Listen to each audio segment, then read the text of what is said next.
دیکھیے، شراب پینے والا اور ماں باپ کی نافرمانی کرنے والا کتنا بڑا گناہگار ہے۔ امام جلال الدین سیوطی علیہ رحمہ نے ایک واقعہ شرح الصدور میں نقل فرمایا کہ ایک شخص ایک بستی کے پاس سے گزرا، کہیں تجارت کے لیے جا رہا تھا۔ تو جب وہ اس بستی کے پاس سے گزرے تو انہوں نے سنا عصر مغرب کے درمیان ایک قبرستان پڑوس میں ہے۔ اس قبرستان میں سے ایک قبر کھلتی ہے اور ایک شخص گدھے کی آواز میں نکلتا ہے، اور نکلنے کے بعد گدھے کی آواز نکالتا ہے، روتا ہے، چیختا ہے، چلاتا ہے، اور اس کے بعد دوبارہ قبر میں چلا جاتا ہے۔ اللہ اکبر! وہ بڑا پریشان ہے، بڑا تکلیف میں ہے۔ صبح ہوئی، لوگوں سے پوچھا، میں نے ایسا ایسا ماجرا دیکھا، کیا مسئلہ ہے؟ تو لوگوں نے بتایا، حضور یہاں ایک نوجوان رہتا تھا جو شراب بھی پیتا تھا، اللہ کا نافرمان بھی تھا، اور اس کے ساتھ ساتھ جب اس کی ماں اسے روکتی تھی کہ شراب نہ پیا کر، اللہ ناراض ہوتا ہے، نمازیں پڑھ لیا کر، تو وہ اپنی ماں سے کہتا تھا، کیسے گدھے کی طرح بولتی رہتی، چیختی رہتی، آوازیں نکالتی رہتی ہے، مجھے نہ روکا کر، مجھے نہ ٹوکا کر، اور اپنی ماں کی بے حرمتی کرتا۔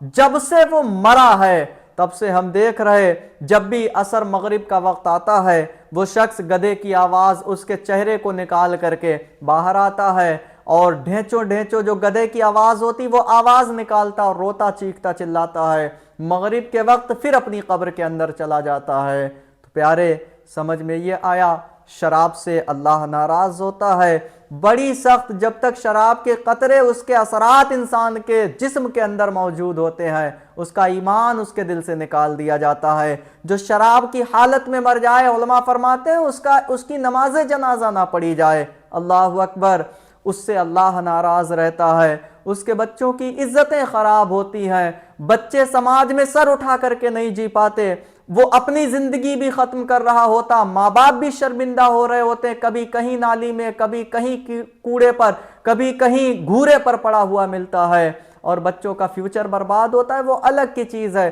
بچیوں کے رشتے نہیں آتے اس گھر میں جہاں کوئی شرابی ہو، اور اللہ کے ہاں تو بڑا ہی عذاب ہے۔ فرمایا گیا، جہنم میں جو عورتوں کے جسموں سے اور جہنمیوں کا خون، پیشاب اور ان کے پاخانے کے راستے سے جو پانی نکلے گا، پیپ، گندگی نکلے گی، یہ شرابیوں کو پلائی جائے گی۔